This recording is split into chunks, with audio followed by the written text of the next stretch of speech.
Mumbai police दल इनकी or से विधान भवन पर विशाल मोर्चा निकाला गया। उनका कहना है कि हमारी मांगे कई वर्षों से प्रलंबित है। हर साल हम अपनी मांगों का ज्ञापन सरकार तक पहुंचाते हैं, इसके बावजूद सरकार से केवल हमें आश्वासन ही मिलता है।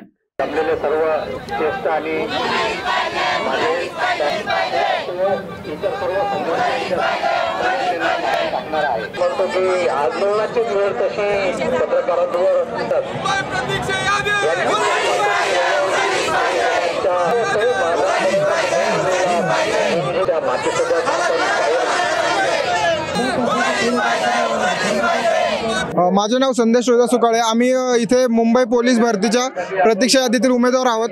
आमची मागणी ही आहे की आम्हाला आमच्या मुंबई पोलिसांनी आमच्याकडून सगळे साक्षांकन फॉर्म वगैरे भरून घेतलेला आहे, पण आमचे मेडिकल बाकी आहे आणि आम्हाला नियुक्ती द्यावी ही आमची सगळ्यांची मागणी आहे। लवकरात लवकर आम्ही प्रतीक्षा यादीतील उमेदवार 7,000 इथे संपूर्ण महाराष्ट्रातून उपस्थित आहोत, पण आम्हाला इथं कोणी प्रतिसाद देत नाहीये। इथे कोणी आम्हाला उपलब्ध नाही, आम्हाला आमची सोयी सुविधा कोणी हे केलेली नाहीये। मी साक्षी सोनवणे, नाशिक जिल्ह्यातून। आम्ही 2021च्या मुंबई प्रतीक्षा यादीतील उमेदवार आहोत। आम्ही 7,076 उमेदवारांची जशी सिलेक्टेड मुलांची सगळी प्रोसिजर केली जाते तशी आमची प्रोसिजर केली गेली। निवड यादीतील मुलांचं जसं साक्षांकन form, police verification, caste verification सगळ्या प्रोसेस केल्या जातात, तशा सगळ्या प्रोसेस आमच्या देखील केल्या गेलेल्या आहेत। आमची सरकारला हीच मागणी आहे, तुम्ही आम्हाला लवकरात लवकर उत्तर द्यावं आणि आमचं एवढी सगळी प्रोसेस करून घेण्यामागचं खरं कारण काय ते आम्हाला उघडकीस आणावं। या सगळ्या इथून मागे मुंबईच्या इतिहासात आजपर्यंत कधीच असं घडलं नव्हतं की जे निवड यादीतील मुलांची जी प्रोसेस करून घेतली जाते ते वेटिंगच्या मुलांच्या यादीत कधीच असं केलं नव्हतं आजपर्यंत। आता इथून पुढे ते असं झालेलं आहे। साक्षांकन form, document verification, police verification या सगळ्या गोष्टी त्या सगळ्या आमच्याकडून करून घेतल्या। लांबून लांबून मुले 2-2 हेलपाटे मारून मुंबईला येऊन जाऊन प्रत्येकाचा एक 2-4 खर्च, 2-4 हजार सगळ्यांचा खर्च स्वतःच्या जबाबदारीने ते मुलं घेऊन त्यांना एवढे जाण्याचे हेलपाटे करून याचं कारण काय? आम्हाला सगळ्यांना एवढ्या सगळ्यांचं डॉक्युमेंट व्हेरिफिकेशन करून घेण्याचं कारण काय आम्हाला स्पष्ट झालं पाहिजे। मी अनिल वाघमोडे सोलापूरवरून बोलतोय। प्रतीक्षा यादीतील मुलांना निवड करण्यात यावी, कारण सगळी प्रोसेस आमच्याकडून सगळी केलेली आहे। आम्हाकडे गावाकडे गेलं तर आम्हाला सगळेजण बोलतात की तुमचं सिलेक्शन झाले आणि तुम्ही इथं काय करता, तर आम्हाला प्रतीक्षा यादीत लवकरात लवकर निवड करून घ्यावी।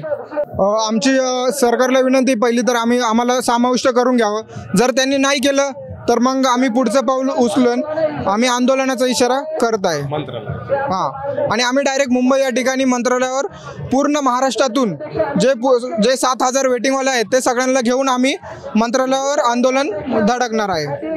मी राम गोडके, 2021च्या मुंबई पोलीस भरती प्रतीक्षा यादीत माझं नाव आहे। यावेळेस यांनी मुंबई पोलिसांनी 8,000 जवळजवळ वेटिंगला ठेवलेत, तर 8,000 लोक वेटिंगला ठेवून जे 7,076 सिलेक्शन झालेले लोक आहेत त्यांचं मेडिकल चालू आहे सध्या, त्यांचं मेडिकल आता संपतंय। तर त्यांचं जसं police verification, document verification, NCL प्रमाणपत्र व्हेरिफिकेशन ह्या गोष्टी झाल्या तशा आमच्या पण सगळ्या झालेल्या आहेत। तर आमची फक्त एवढीच मागणी आहे की ह्या लोकांनी आमचा मुद्दा मांडावा आणि आम्हाला लवकरात लवकर आमचं मेडिकल करून आम्हाला नियुक्ती द्यावी। तसंच मुंबई चालक वेटिंगला सुद्धा त्यांनी आता पुन्हा एकदा प्रतीक्षा यादी जाहीर केली, त्या लोकांना सुद्धा त्यांनी असंच वेटिंगवर ठेवलेलं आहे। त्यांना पण असंच कधी त्यांनी सांगितलेलं नाही की तुमचं बाबांना सिलेक्शन झालंय, पण असं का त्यांनी आम्हाला थांबवलंय, आम्हाला नक्की काय करावं हे समजत नाही। सगळीकडे असं गावामध्ये गेले की सगळे विचारतात तू पोलीस झाला आता तू काय करणार आहे, अजून इथंच कसं काय तू, लोकांना आम्हाला तोंड देता की नाव आले। आमच्यासारख्या ज्यांचं वय संपलंय त्या लोकांनी काय करायचं, त्यांच्या पुढे पर्याय नाही दुसरा, कुठली सरकारी नोकरी करू शकत नाहीत, फक्त हे आहे एवढीच ही नोकरी जर मिळाली तर आमच्यासाठी चांगलं आहे। जर असं मी ह्याच्या अगोदर पण मुख्यमंत्री साहेबांना मेलद्वारे त्यांना सूचना दिली होती की साहेब जर माझं जर ह्यामध्ये काय कारवाई नाही झाली तर मी आत्महत्या करणार आहे, याच्याशिवाय माझ्याकडे दुसरा पर्याय नाही। जर त्यांनी अजून पण यापुढे जर माझं हे म्हणणं जर नाही ऐकलं किंवा ह्या 8,000 लोकांचं नाही ऐकलं, ह्यांना सिलेक्शन नाही दिलं तर मी पुन्हा एकदा मुख्यमंत्री साहेबांना मेल तर करणारच आहे, पण 100% आत्महत्या केल्याशिवाय माझ्याकडे दुसरा कुठलाही पर्याय नाही। कारण मी आता कोणतीही नोकरी करू शकत नाही दुसरीकडे कुठंच।